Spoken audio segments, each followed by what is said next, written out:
Dre is in the building, Samurai Kennels. As you say it on your channel, what's going on, big dog? Yes, sir, man. How's it going, brother Eric? Chilling, my friend. Just trying to get some stuff in. Like we were talking before before we were recording. It's been dreary here, just sucking the life out of me with this weather. It goes from hot and sunny and starting to feel like summertime to just dark and gloomy and raining and just ugh. You don't even want to. You don't even want to do shit. Just lay down, you know. No, I completely understand it, man. It's just like that sometimes. You know, sometimes you gotta just sit there and let life happen, and sometimes you gotta grab it by the horns, you know. Yeah. So, we were just talking about your channel. Congrats, you're up over 4,000 subscribers now, which means what it's normally, from what I hear, once you get past that first 1,000, 1,500, if you're growing from there, that's gonna snowball now. So congrats on that, bro, because that's huge. Thank you. Also, Kazi is pregnant, yeah? Yes, sir. She is. Now, what's the relation between Saki and Kazi? Is Kazi his daughter? He is her. I call her a brother. He's her brother and her father. He's so yeah. Bred back to his mom to make her. So super tight, really inbred dog. And taking back one more time. And the logic behind it, a lot of people go, why would you breed so tight? The logic behind it is there's a dog called Red Boy in the American Pit Bull Terrier line. Yeah. And he was bred to La Passe dog. And then he was bred to that daughter. And then he was bred back to that daughter again to finally, 4 generations later, to make a dog named Yellow John.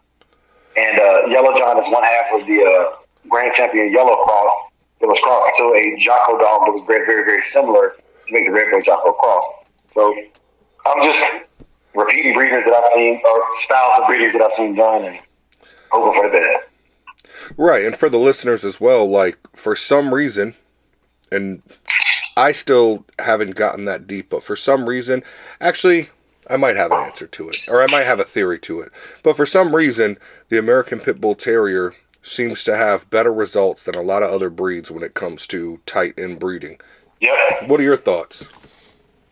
No, I totally agree, man. And I think that this is the Andre Williams theory, you know, and I'm willing to stand on my theories, but I truly believe in that they are old English Bulldogs and English Terriers crossed. And so what I think is, you know, even down to how I respond to the dogs, some are more houndy looking or more terrier looking. And when I hear people call their dogs hounds, I expect to see a dog that's more hound looking, right? Mm. So the phenotypically and with the gene pool we're working with, even though we've kind of honed it down to what we like, regardless of how they were made, you can definitely see structurally there's a lot of things going on there, right? Mm. So I believe that, you know, the happy medium of the Terrier Bulldog cross has a lot of room for improvement. I've seen American Pit Bull Terriers that could easily be registered as Staffy Bull Terriers. I've seen American Pit Bull Terriers that could easily cross or look like an American Bulldog. And I've seen American Pit Bull Terriers that are irrefutably Staffy looking. And then there's just the old ugly dogs, you know, the old yeller dogs that just look like, you know, bulldogs, you know. So yeah, it's I think just within the mix of what we have, instead of having classes like the bullies have, I think there's kind of unsung classes within our dogs, man. You know, I'll leave it at that. That's actually a very interesting point. A long time ago, and I think I pissed people off when I said it, I made the argument that there is no real pure breeds when you actually break it down.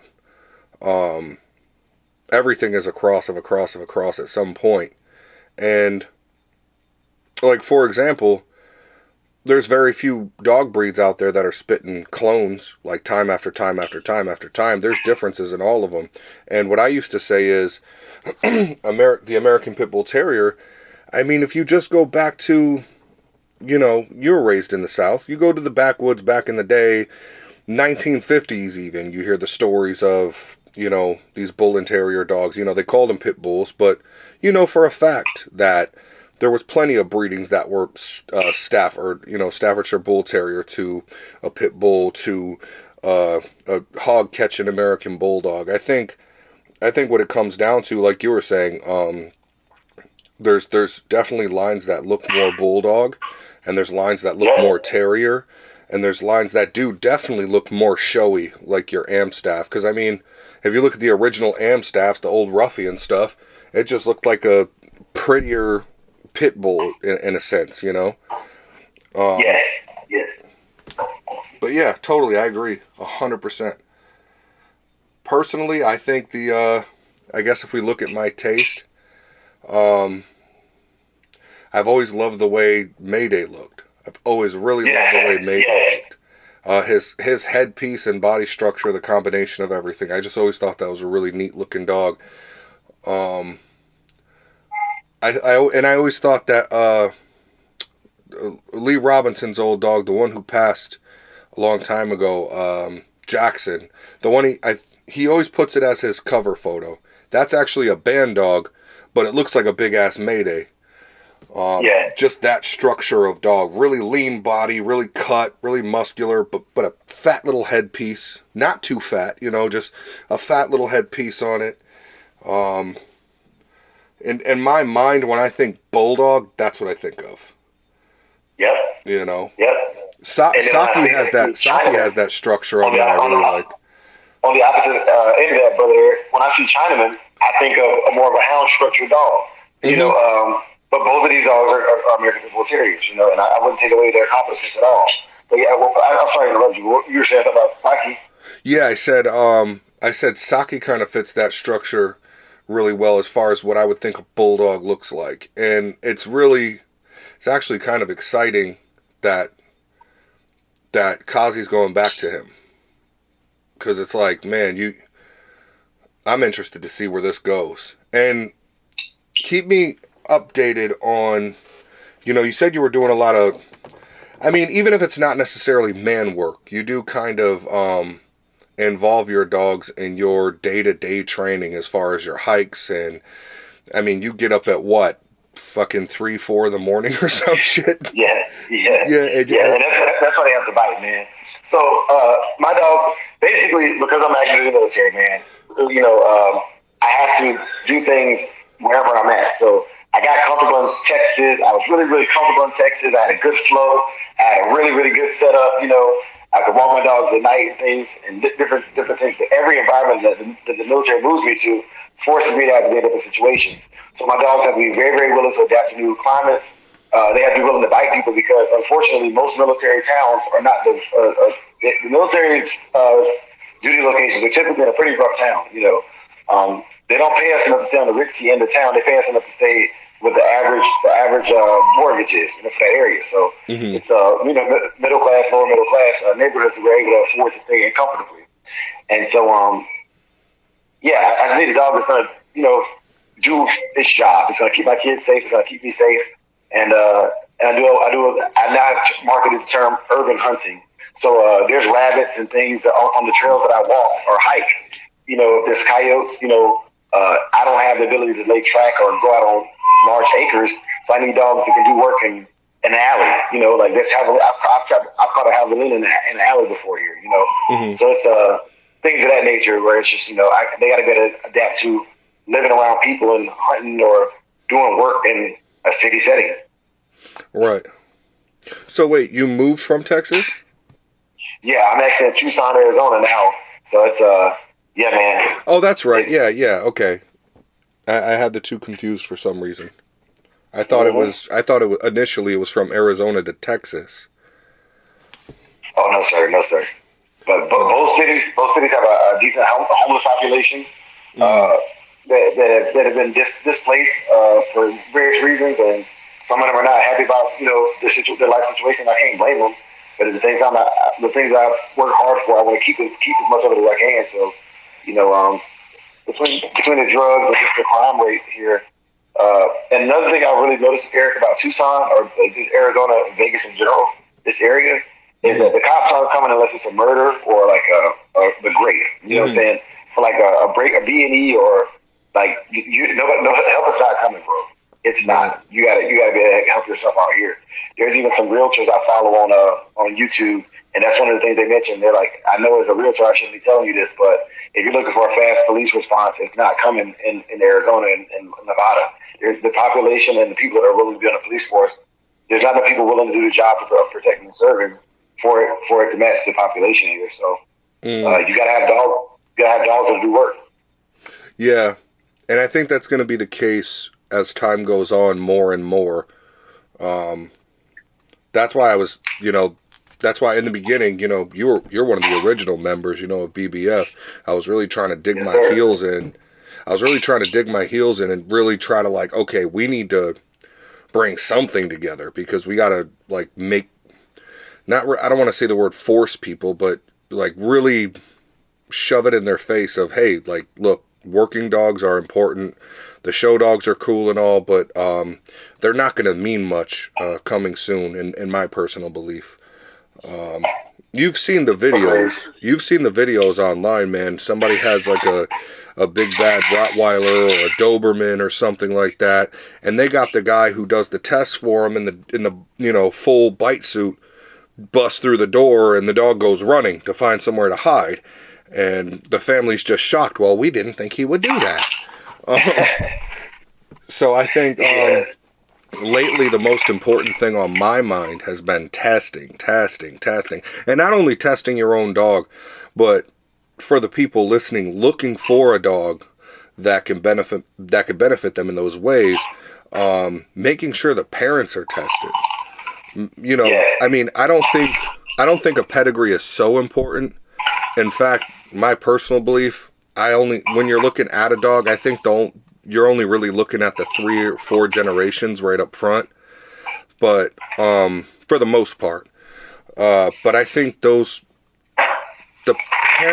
parents and grandparents should at least be tested if you're looking for a serious working dog. Because not only you want to know if it works, you want to know to what degree and how it works. There are dogs that can do protection work that can't do civil protection work. And what I mean is, I look at attack dogs, guard dogs, and protection dogs. All of them are doing some form of protecting something, right? Mm-hmm. But an attack dog will go get you. Right. It will hunt people. Most people don't need that.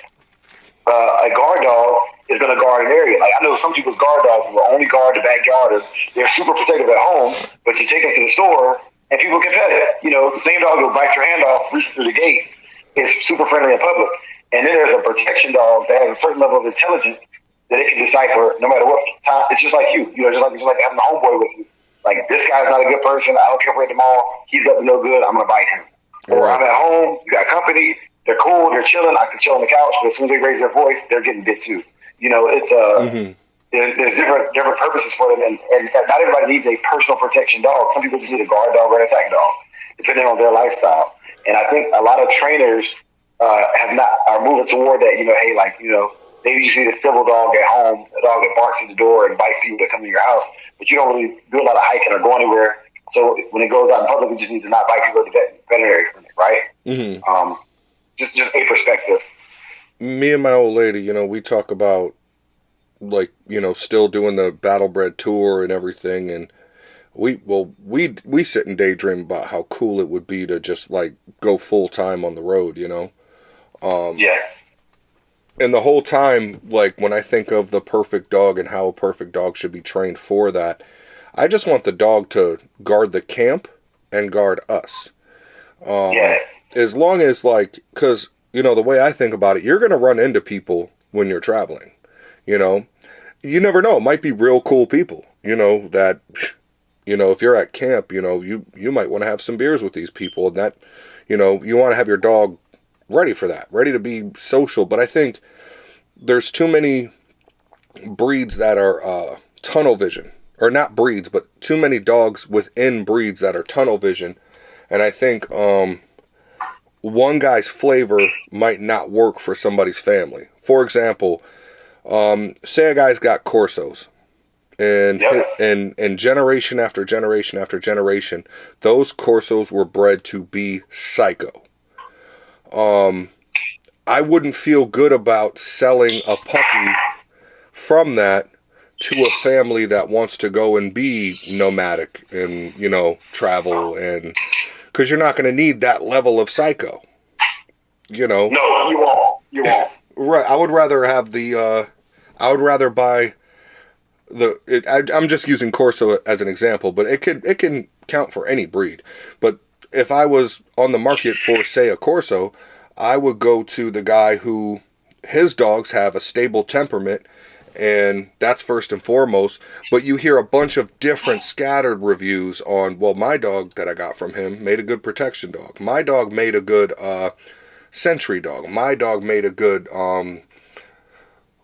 apprehension dog if it's, say, if it's a police officer or something, you know. Like, I would want to see a good temperament first and foremost, and then good reviews on people who were able to get the dog to do pretty much anything.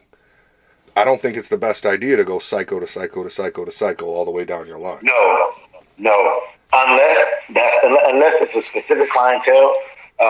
And like if you deal with, okay, if I'm a club manager, right, and I just need a dog that's going to clear out a crowd. You know, I don't want to fire a gun to a crowd, but I want some psycho dogs that only myself and my security staff can handle. You know, these people won't leave. I fire this dog up. I know when this dog comes out, I know he's going to fire up. That's a good example. Or you own a mechanic shop, or, you know, a pull apart yard. You want a dog is just a savage. You know, like, you do not come in here. You know what I'm saying? When it's not open, do not come in here. Mm-hmm. That's a very, very specific clientele. But in general, no. Like, I wouldn't. That's who I would market a dog like that to, or breed a dog like that for. Or somebody who lives in seclusion. You know, they're out in the wilderness. They don't want friends. They looking for visitors. You know, they just want to be left alone. That's what those dogs are for, in my opinion. 100%. 100%. I think mainly the if I was to pinpoint one problem in the dog game, and I don't know why I'm, you know, rambling on it, but it's just something that was on my mind today. I think the proper lining up with, you know, of the right buyer to the right seller could solve a lot of problems. Yes, and the right buyer to the right seller, but also I think the skill level of buyers is and sellers matter. I breed and I train, right? So I do my own assessments, and I think I do a pretty good job of it for who I deal with. Getting to know the person and listening to their ideologies. I've made the mistake of selling to a person that does purely defensive work before, and while I don't have an issue with somebody who does purely defensive work, my dogs aren't bred to be put in the defensive job. They're not, you know. So you get a person who likes to do defensive or compulsive work, and they'll be like, I don't like these dogs, you know. But you get a person that likes to just drive, right? My dogs are drive-based biting, which means that they're excited biting. They're biting anything in front of their torpedo, heat-seeking missile, right? Mm-hmm. And what happens is they're not. Their courage comes from they feel like nothing scares them. A dog in defensive drive is actually triggering what's called an amygdala, the reptilian brain, the self-preservation brain, right? And in the American Pit Bull Terrier world, to me, that's a curve. You know, that's a curve mentality. Is I'm only going to defend myself because I'm scared, or I feel like self-preservation. Whereas the dog was bred to go forward. We call it scratching, right? So my whole defense, my whole protection strategy is based upon teaching my dog a word that means scratch. Scratch into whatever's in front of you. Of course, we know the history of the American Pit Bull Terrier was to scratch into another dog and to, you know, dog-on-dog combat. But I'm not trying to change the nature of the dog. I'm just trying to change the target. You know, so my dogs are just scratching into whatever in front of them. They're like, you know, this is the target. It's okay to bite it. I'm gonna bite it with the tenacity of a pit bull, and I'm not gonna stop. You know, so if you take that same dog and you try to put it on the defensive drive, I think you could create a very dangerous animal, because they were never when game dogs originally were trained to do that, the illegal activity of dog fighting. And we don't support or condone that in any measure, but that's like buying a Smith & Wesson firearm and thinking that just because you don't treat it like a firearm and you pull that trigger with a bullet in the chamber, it's not going to fire. Does that make sense? Yeah, sure. Well said. So I think the dog. Okay, this dog was trained to scratch another animal. You can focus it on a hog. Why can't I focus it on a human being? That's the logic behind it. So when I sold one of my first females to a guy in Oklahoma, he's used to compulsive training dogs. Malleys, Shepherds, everything but the American Pit Bull Terrier. So I let this dog go to a person that has no genuine understanding of my breed. He just has understanding of protection training from the breeds that he's dealt with. And he loves the dog. She's super well trained, super obedient, but she didn't work out for his program. So then I sent him videos of me working Saki with suits and people, civil work. And he's like, well, how did you get your dog to do that? And it's because I understand that my dog is not working the defensive drive at all. It's all prey or fight drive. That's it. That's it. And so there's another trainer that I kind of we're kind of frenemies, but we're good. I respect him. His motto is all defense all the time, and my motto is all offense all the time.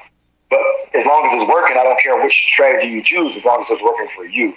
And that's where when you mentioned the buyer versus the seller.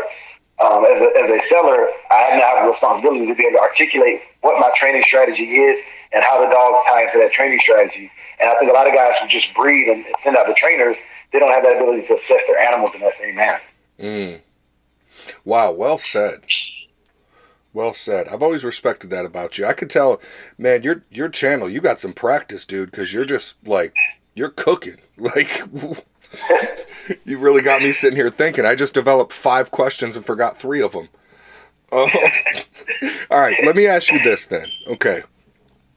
In your experience, because you work with Saki so heavily, you work with Kamikaze so heavily, how were you able to tell at a young age and know that they were something you wanted to continue working with? How could you tell early on that there was less defense drive and more prey drive and fight drive? So it came from in the first 8 weeks to 16 weeks with a dog. I pretty much socialized with everything that I think I want to get it involved in: sleeves, treadmills, balls. If I'm going to have it around people or not have it around people, within the first 16 weeks of life, I'm introducing it to everything that I have access to, right? And what I began to notice was if they had a fear of it, but it had, okay, for example, the treadmill might be too loud for them, right? And they might be scared of the treadmill. But they like the idea of chasing a toy so much. Their prey drive, their willingness to chase or go after something overweighed their fear. Okay. Their excitement outweighed their fear. I'm like, okay, cool. This is how this line of dogs works. Whatever it is that excites them, they go blind. They go blind to fear. They go almost the same, what I call a dumb game. The same dumb game that it would take for a dog that's losing a fight to stay in the fight. That's how they are when it comes to overcoming their fears and overcoming obstacles. This dog is so driven, he doesn't even realize he's about to jump off a cliff. He does not realize he's about to jump off a cliff because he just knows, go forward. I'm going through whatever in front of me, and I'm not going to stop. That's all offensive, right?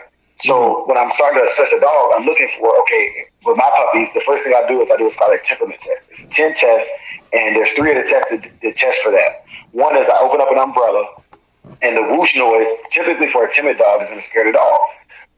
It's fine if the puppy jumps back, but I'm looking to see how the puppy responds to that after he's startled. Does he now go forward and bark at the umbrella? That's a good sign. Does he go forward and bite the umbrella? That's a great sign. That's these are tests that I do to see if the dog's going to do it. I'll take a ball and just roll it on the floor. Disinterested in the ball, I don't try to excite him about the ball and see how he goes. Those puppies are going to naturally have more curiosity in the environment than a dog that's timid. If I open the umbrella and it whooshes and the dog goes in a corner, he's not going to make my breeding program. He's just not. And there's nothing wrong with a dog because I produce dogs that can do everything. They can. Maybe he doesn't make the protection program, but he can slap mill race, and our dogs are all conformationally sound. These are things that are just inherent. But the byproduct is, can I take a dog that's conformationally sound and still work it? And so these 10 tests that I do over the first 16 weeks of their life reinforce it. It's not just one day. I'll check him today. Okay, he's pretty brave.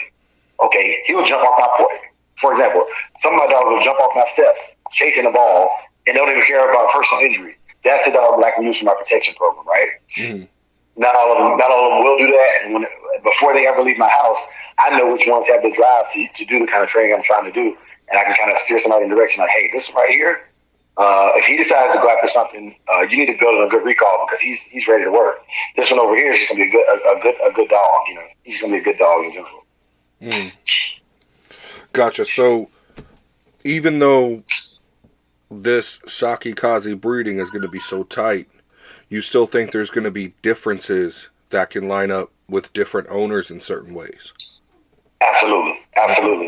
My line, specifically my females, are typically more traditional. And what I mean by that is my female dogs hate other they hate other four-legged animals, right? Mm-hmm. My male dogs, and I'm talking about consistently, my female, like just traits that I've observed over the last 4 generations, right? Mm-hmm. My female dogs all come in the heat typically within a week of each other. So not only did I breed Saki Akazi, but her sister Michonne in Texas was in heat within 2 weeks of her being in heat, and her sister Trina was bred a month before Kazi came in the heat. And actually, she was bred to a catch guard, Megiddo, who has dogs from Mr. Lee Robinson, or actually Mad Dog Parker. Mm-hmm. He had bred it to one of Soros dogs. So the old yellow line and the Soros dogs, there's a cross out there. And but anyways, I knew when one dog came in heat, I knew all my females from that litter would come in heat. A very consistent trait. Another trait of my dogs is all my females are typically animal aggressive. They're not going to do well with other animals, but they make great mothers. All of my dogs make great, but they don't kill puppies. They don't let puppies. They're very, very attentive to puppies. And these are qualities that I didn't know I was looking for until I started breeding dogs. And I was like, hey, my buddy said his female smothered through his puppies. I've never had that problem. My female will fall over on her side before she sits on one of her puppies. Mm-hmm. These are traits and qualities that I didn't even know I wanted, And so the dogs have taught me a lot, man. They taught me a lot. But my males, they can bite like an alligator. They're super laid back. They're super chill. Mm-hmm. One thing I wanted to touch back on earlier, you mentioned your screening process, and I know on record and off record, we've talked about it quite a few times because actually it kind of seems like you refine it over time, which I like. Today with this litter, what does your screening process look like? So right now, this litter is pretty much already done. And what happens is, okay, one, you have to be intimately knowledgeable about my program. If you just want an American Pit Bull Terrier, I would refer you to another kennel, hands down. But my screening process looks like this. I have a membership on my channel, and no, you don't have to buy a membership to get a dog. But what a membership tells me is you're watching my content, and you know exactly the direction I'm trying to go in. You know my program, right? Mm. There's also a 25-question test that I'll do to a prospective person who wants to purchase a dog. And for every question that they answer sufficiently, there is no right or wrong answer, but for every question they answer sufficiently, I take $5 off the cost of the dog. So you can remove up to $100 to $125 off of the cost of a dog just by answering the questions, so I can know your level of knowledge. What I'm looking for is an intelligent owner, right? I'm not looking to make money off the dogs without taking responsibility in who they go to. So first question on the test is, what happens to my dog if it doesn't work out for your program? The way you answer that question is either I'm gonna get you $5 off, or I'm like, nope, I don't like that answer, but you might need to go see somebody else. Mm-hmm. So definitely just my screening process is basically I need either people that are experienced with hog dogging, protection work, confirmation shows, just hunting in general, vermin extermination, and my questions are gonna ascertain to what degree. To what degree are you involved in these things? Have you done it once? Is that all you do? Because maybe my dogs aren't tough enough for what you do. So there's some hog doggers that I wouldn't send my dogs to. Mm. Because my dogs, I want them to hunt for sustainability, not for prize hunting. Like I don't care if my dogs grab a 400-pound boar. If I was living in the wilderness, I would want to go out and know that I'm coming back with my dog. A 150-pound boar, 200-pound boar is a good fight, but the chances of me being able to get to my dog in time, dispatch the boar, feeding my dog and I for a couple of weeks off of this hog, that's what I look for, and that's the kind of hunting I want to do, sustainment or just living, outdoor living. But prize hunters, they want to catch the biggest boar, and I don't hunt for sport, I hunt for survival. So, yeah, they might be able to use my dog, but I wouldn't want to take my dog out there and know it's going to get shredded by a 400-pound boar. And it's not because I don't think they can do it. It's because I want to make sure that I can have my dogs for generations to come. Mm-hmm. I know some hog hunters, they expect to go through 7 dogs a year. Good dogs. They expect it. That's the expectation when they go out in the woods is, hey, I'm going to lose some dogs. My expectation is to come back as many times as possible and to know that dog is a proven hog hunting dog that will catch, that will hold his quarry, and that we can eat this hog together and enjoy this hog together because we've hunted together as brothers. That's how I look at my dogs, right? Mm. So there are some programs that I don't want to see my dogs in, even working programs. If I go out there and I got to do what I got to do to, procure food, imagine how far I get set back if I lose my dog in the process. Exactly. Exactly. So it's like, Man knew, I don't know exactly what year this was, but man knew once he fed those wolves that were a little more social and they started working for him, he knew he hit the jackpot. So, like, we know today how valuable our brothers on four legs are, you know, especially when you have such a tight bond and they trust you, you trust them, you know their abilities on top of it, and it's been instilled and honed. Just like a good sword, I'm sure I'm speaking your language. Yes, sir. Like, there's nothing like it. If somebody told me we're gonna drop you on a desert island and you can take two items with you, I would say a really good knife and a really good dog. Yep. Everything else, you could take two pieces of wood and, you know, do a spindle and make a fire. You know what I mean? You can make twine out of vegetation. But one thing you can't get out in the wilderness unless unless you're breaking down obsidian to make a blade, is a good knife, good heavy knife or machete or a sword, a heavier sword, and a good dog. Yep. I think one of the things that people overlook with that dog, like you were saying, is that dog at a minimum is going to have you find potable water. At a minimum. Ah, that's a good point that dog, too. And you get to sleep. mm-hmm. Because that dog's going to wake up a hell of a lot quicker than you are if there's an issue. Yep. So you get to actually get some hours of sleep. You don't have to be, in a survival situation, you wouldn't have to be as on edge if you got a dog with you, a good one. Facts. That's facts. Very. And man, for me, man, it's all about. I don't know if we'll ever be under rule without law with the government. I don't know. Nor do I care, because I'm preparing myself to take care of myself. I'm not depending on daddy government. You know, I work for the government, but I'm not depending on daddy government to take care of me. You know, and right. So it's one of those things where I feel that, and I believe in my heart of hearts that there are men that are preparing themselves just because they want to be independent. And part of independence is being able to maintain it by taking care of yourself, man. Right. Independence is not being able to go on Facebook and Instagram and make posts that you get stoned for in other countries. Independence is what can we fall for? Even today being Memorial Day, people died for it. Freedom to do what we need to do to survive. Yep. Happy Memorial Day.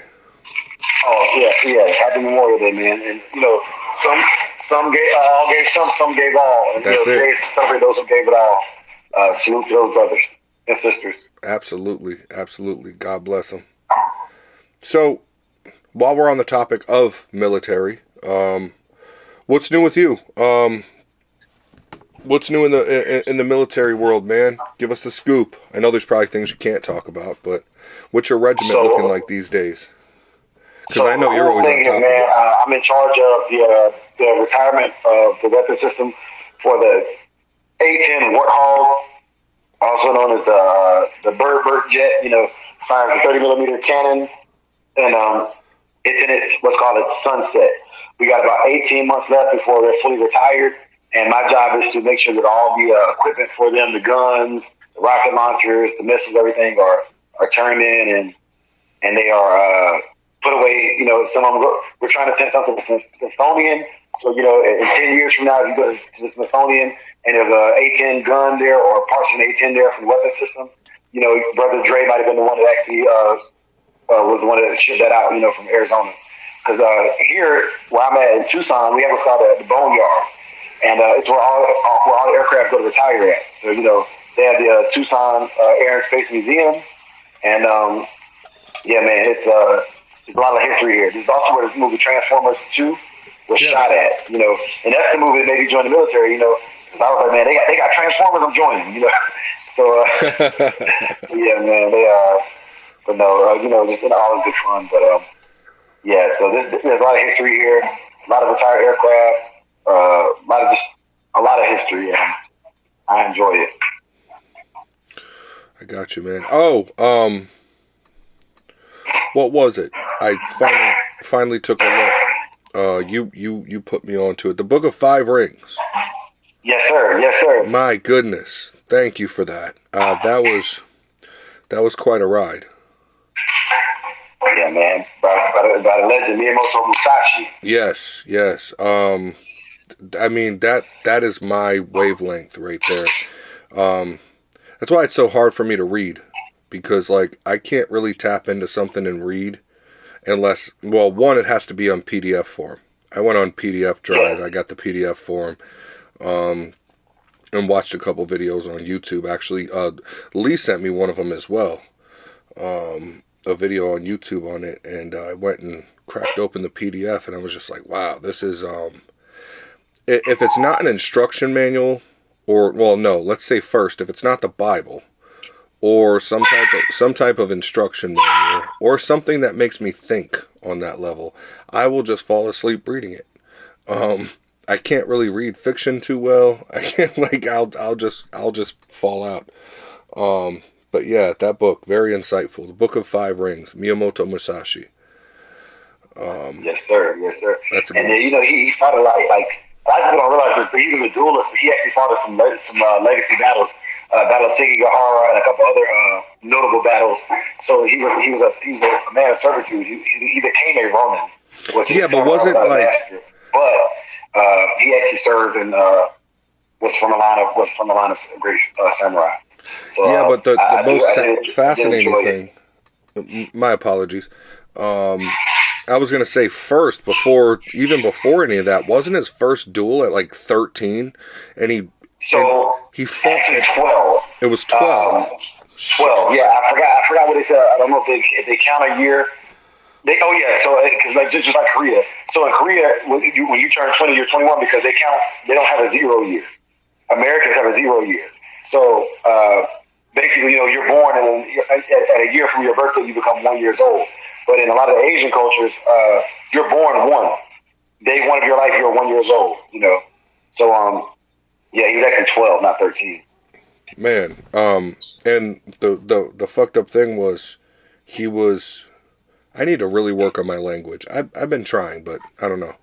It's not working out too well. The messed up thing was to hear that his first real duel was with a seasoned swordsman. Like he wasn't just like battling it out with somebody his age. Yeah, That was wild. but he's a prodigy. It's that's what makes him so special. And also, out of his 62 duels, they were all complied with by his 29th birthday. So he was 29 years old, and pretty much still fighting. But as far as his famous duels, he did all of the course of his early life. Before he was my age that I am now. So, gotta give it to him, bro. Yeah, that's I gotta give it to him. fascinating. Yeah, that's man. That is such a cool read. I don't know. I'm such a sucker for like the Eastern philosophies, Eastern culture. The Oriental cultures and everything. Yeah. Especially Oda Nobunaga, obviously. That's another one of my favorites. But Yeah, mine too, man. he was like more of a gangster about it though. It seemed like in his own way, like dude was he was about his business. Well, he was okay. So you got me excited now, bro. And so Samurai Kennels is all based on Oda Nobunaga's ideologies, Yeah. and some of the things that he did were unconventional. Like it triggered me. So the American military is not typically used for protection work. It's not typically used for the things I use it for, but I'm using it. Oda Nobunaga was one of the first shoguns that was identified with utilizing, actually training his peasants to fight. Like a lot of guys would conscript or they would draft their peasants to fight, but they wouldn't give them weapons or training. So basically, they were a cannon fodder militia. But he believed by training his peasants and making them, very, very capable fighters, that he would have a larger force, and he did because one of his first battles that he won, for the Oda clan, he won, and it was filled with over half of his force were peasants that were trained. He was also notable for making what's called the Nobu Geisha, and those were female fighters. A lot of people didn't believe females should wear armor or carry swords, but he was like, nah, they can kill too. Mm. He was very deceptive. But at the end of the day, he ended up unifying the seven other clans in his death to unify Japan for a couple of years. And he two of his soldiers, Tokugawa Ieyasu and Toyotomi Hideyoshi, one was captured by the Oda clan and became an Oda fighter and went back and killed his previous family, his previous family's killers, under the Oda name. So there's a lot of things that happened with the Oda clan, and I really like it because nobody else did it that way. Nobody else did it that way. It was very, very unique. Yeah. We've been battling it out for me and the missus been battling it out over what the name of our eventual male will be to match up with Rasta.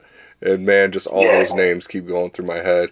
But I think honestly we keep landing on Hanzo after Scorpion, Hanzo Hasashi.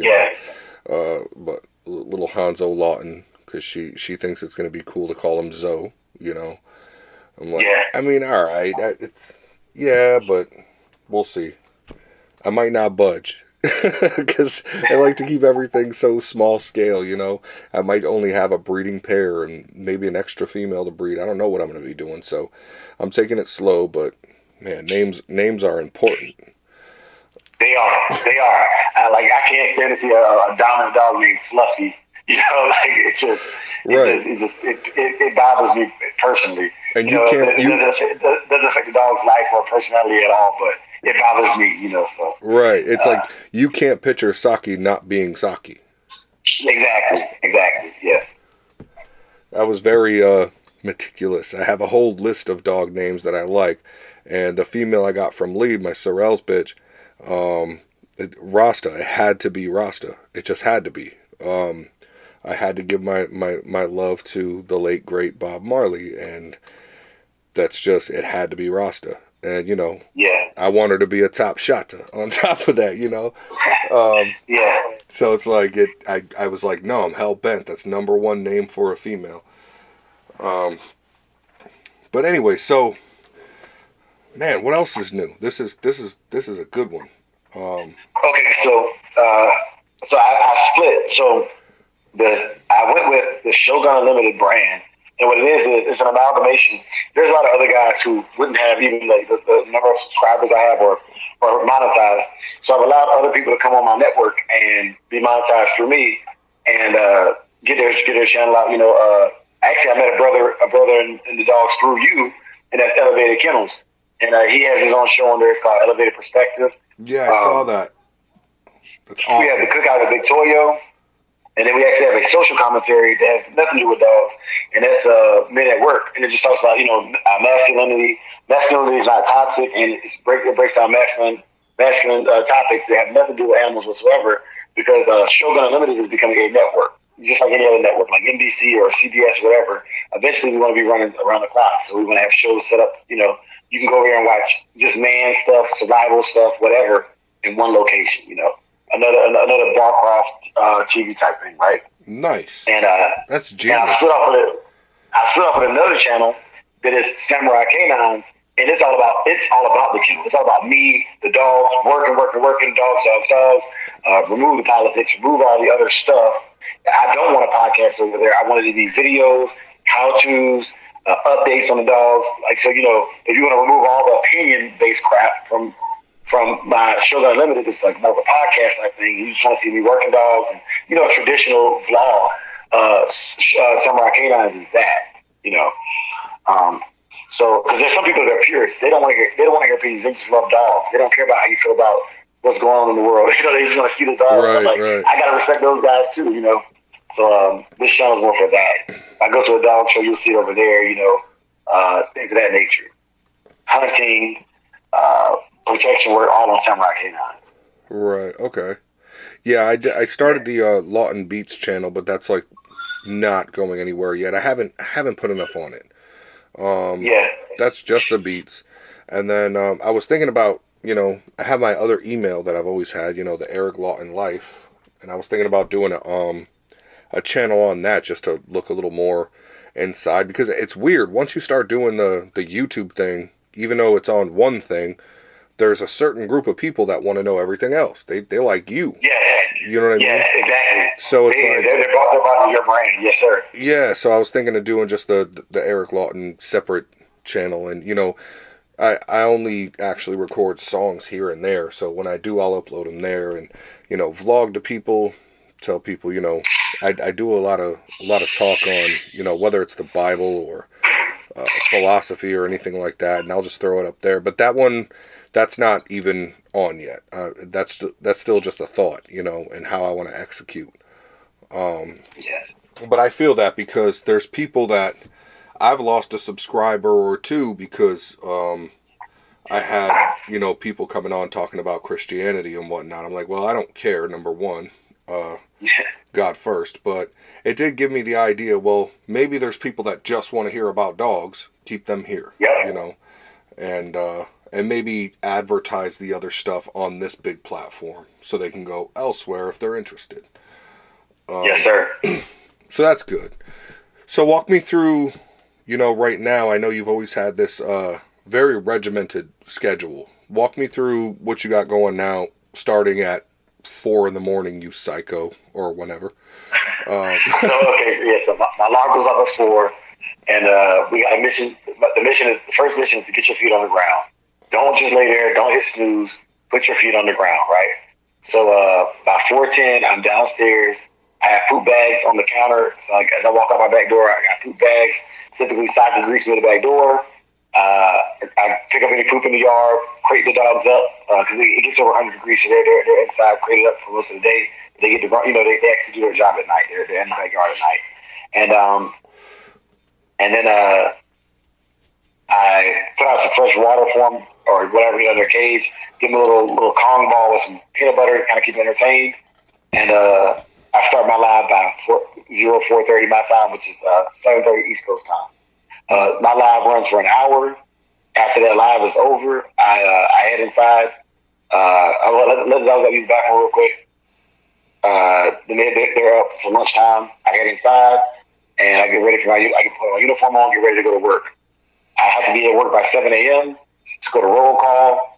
So I hit roll call, and I fast from 7 at night to 7 in the morning. So by that time I'm pretty hangry, pretty pissed off at everybody.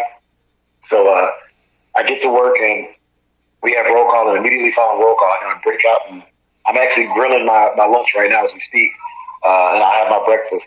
So between 7:30 and 8 o'clock, I have my breakfast. 9 o'clock, I take my lunch. We get for my job that I do now, we get an hour lunch. All military members don't get that, so I'm in a fortunate position where I get an hour lunch.